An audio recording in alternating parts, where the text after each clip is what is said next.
Hey guys, welcome back to my channel. If you're new here, hey, hello, my name is Lauren. Q4 is one of the biggest times of the year for small business owners and Etsy shop owners, and we need to make sure that we're prepared and ready to go so that we can make the most sales and have the most successful quarter of the year just go absolutely blown out of the water.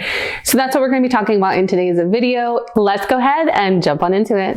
Let's talk a little bit about prepping so that we can make sure that we're doing everything that we need to do so that we can have that best Q4. The first thing that we're going to want to do is analyze and review last year. If you are a new shop and you have not been able to sell through a Q4 season yet, and it hasn't been a year since your shop has been open, this does not necessarily apply to you. But if you do have a shop where you can actually go back and review your stats, this is going to be essential. We want to take the time to review over our items in our shop that did the best and sold the best, and maybe figure out why that was. Did we draw on a lot of traffic from social media or marketing? Did we spend a lot on our ad campaigns, or did we just have items that popped off because our SEO and our title and keywords were really great? Taking the time to analyze our listings, seeing why we had success, maybe where we failed, what we could improve upon is going to help extremely. Once we have that kind of data, those analytics, that information, we can take all that and decide what areas we want to focus on improving for this next Q4 going forward. Should we be taking those products that were best sellers and reselling them? Maybe we want to revamp them and kind of upgrade them to have a new offer that is similar, or we need to review those same strategies that worked well or didn't, and maybe we don't do them or we do it again, depending on what worked for you. This is a really great time to sit down and brainstorm with yourself or your team if you have people that work with you, and decide your plan of action for going forward. The second thing we're going to want to focus on is our inventory management. This is where we're going to review through our products and we're going to take a look at what's going to be working for Q4. The first thing you're going to want to focus on is your product research. So if you plan on launching any new products for the Q4 season, you're going to want to look at trending topics or niches and things that are currently selling well or have potential to sell well in this new season. This is a great time to do trend research by going through your competitors that you see online, or just going on social media in general, hopping out in actual stores in real life and seeing what types of items are out there and trending. You might pick up on certain niches or topics or styles and find a way that you can implement those into your products that are going to be new for this quarter. This is also a great time for you to take a step back and review the materials that you have for your items, as well as your shipping and packaging supplies. A lot of shop owners don't think about this, but those supplies can go out of stock during these busy seasons. For example, myself, my mom and I, when we were running our t-shirt shop, we were selling like hotcakes, these sand-colored Gildan sweatshirts, and they were doing so well. But then Gildan had a shortage on this specific color, so we were not able to do any of our orders with that color.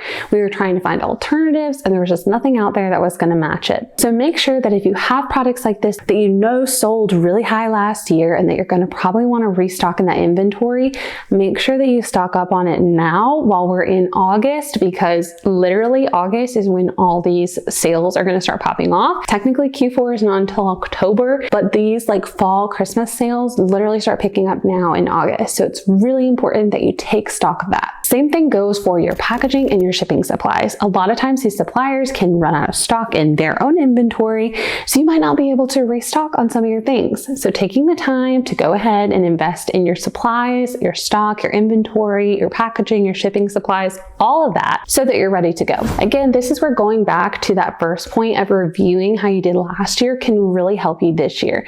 Making sure that if you had a certain amount of sales last year and you think you can rely on that happening again by using your same strategies, then you need to make sure that you are stocked and ready to go for that so that you can have a smooth sailing Q4. If you don't already, I would highly recommend implementing some type of inventory management system, whether this is just creating a Google Sheet or using some type of other software or system out there. That way you can actually keep track of everything that's going on, and you don't have to have like literally a piece of paper or just like looking with your eyes in your shop with what you have. You know that it's down on paper, and like if you need to go check or if someone else needs to go check, it's all right there in your inventory management system. The next thing that we're going to be focusing on is our our listings and our descriptions for our items. Especially if you are an Etsy seller, this can be really important. A lot of times your listings may have sold really well last year, but maybe now certain keywords you're not going to be ranking for or are going to be a little bit harder to rank higher for.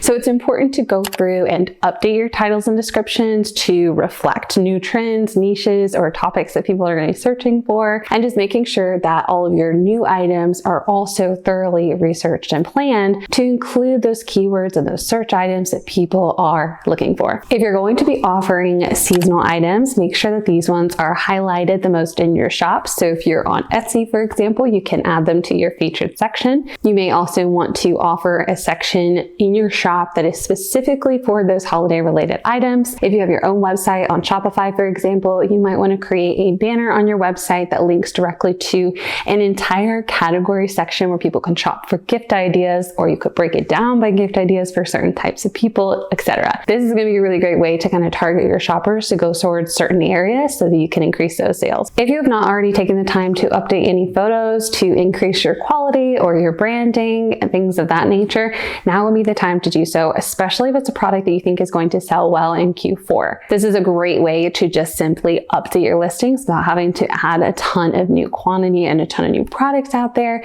And that way you are actually going to be drawing more people in because you're going to be creating something with more visually appealing images. The next area we want to focus on for Q4 is our marketing and content strategy plan.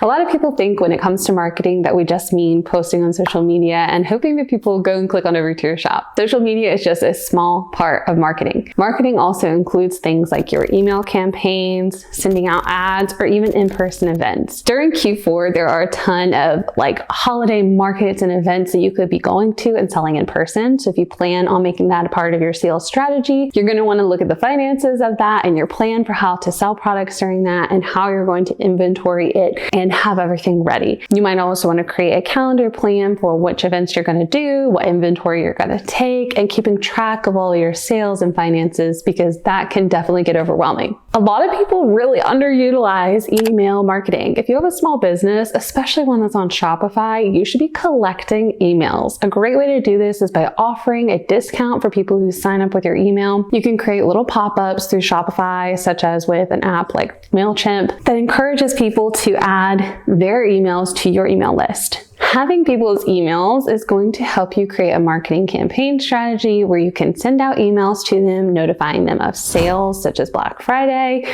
maybe post or pre-holiday sales, or just offers or new products, etc. Email campaigns tend to be very successful, and you can almost break it down data-wise to knowing how much of a certain percentage of people will actually click through and purchase, so it can be a more guaranteed way of getting sales. On that note, you want to create a calendar of all of the holidays and sales that you're going to be offering. This way you're prepared and planned. You can create your graphics, your imagery, your videos around all this for social media, have those email campaigns ready to go, and know exactly what your plan of action is. If you're going to be running ads during this time, go ahead and start creating those ad campaigns, figuring out who your niche audience is going to be, why you want to market to them, and then creating those graphics and imagery and things that they're going to be clicking on to help them go and convert to sales. And lastly, when it comes to marketing, we do want to think about our social media plan. Do you want to bump up your social media content creation so that you can start increasing your sales?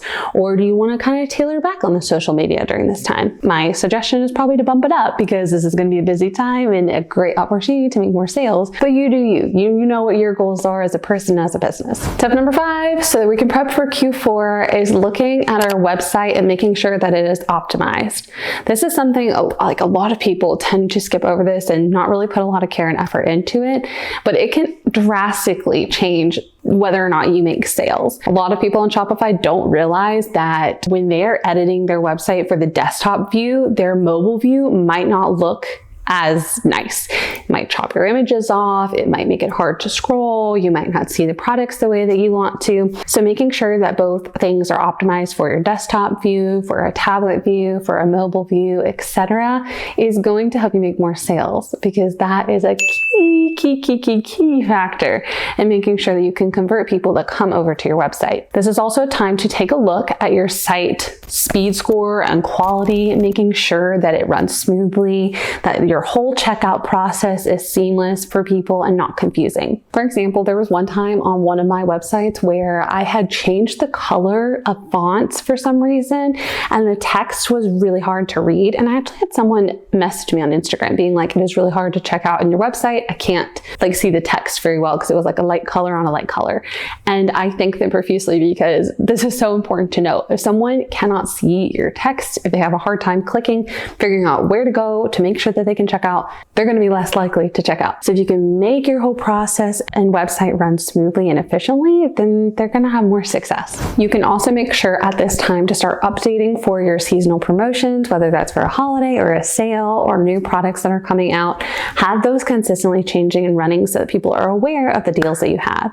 On Shopify, you can add things like new banners on the front of your website or even a little announcement bar at the top. And if you're on Etsy, you can also do this with your banners on your Etsy shop, or even add in special listings and photos or videos into every one of your listings so people know of deals going on. The next area we're going to want to focus on is our customer service representation and how we're going to make this work well for us. During the holiday times, customers, they can get a little grumpy when their orders aren't getting out on time for certain holidays, and people have really high expectations. There's a lot of people shopping, and you're going to have some customer service complaints and issues. So you need to make a plan for how you're going to address those. The number one thing I definitely recommend doing is that if you have a certain product that takes a certain amount of days to get out, ship, make, etc., please make that well known in every area possible in your shop for people so that they understand the last possible day that they can order and get their product on time for what they need. Constantly update that throughout Q4 so that people are notified